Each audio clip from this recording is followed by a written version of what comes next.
Hello guys, আসসালামু আলাইকুম। চলে এসেছি আপনাদের কাছে একটি ছোট্ট ব্লগ নিয়ে। তো এসেছি এখানে আমি। এটা হচ্ছে তেজপাতার গাছ। কারা কারা তেজপাতা গাছ দেখেননি দেখে নেন। এভাবে হয় তেজপাতার গাছ, একটু লিচুর মতো পাতা, একটু বড় বড় ছেজালে হয়। আবার এটা কিসের গাছ আমি জানি না, অবশ্যই আমাকে জানাবেন কমেন্টে আপনার কারা কারা এরকম গাছ দেখেছে। এটা হচ্ছে সাপাটের গাছ।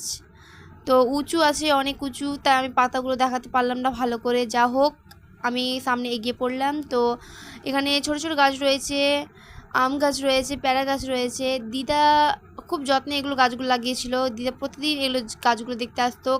যেহেতু দিদা এখন নেই, তাকে মারা অনেক দিন হয়ে গেছে। তো যাই হোক, তার গাছগুলো এখনও রয়েছে। তো এইটা পেঁপের গাছ রয়েছে, আম গাছ রয়েছে, জাম গাছ রয়েছে। আর এটা কিসের গাছ আপনারা অবশ্যই জানলে আমাকে কমেন্ট করবেন। আমি তো জানি না যে এটা খেজুরের না তালের। তো যাই হোক, আমার ভিডিওটা ভালো লাগলে আপনারা অবশ্যই কমেন্টে জানাবেন এবং আমার নেক্সট ভিডিওর জন্য অপেক্ষা করবেন। বাই।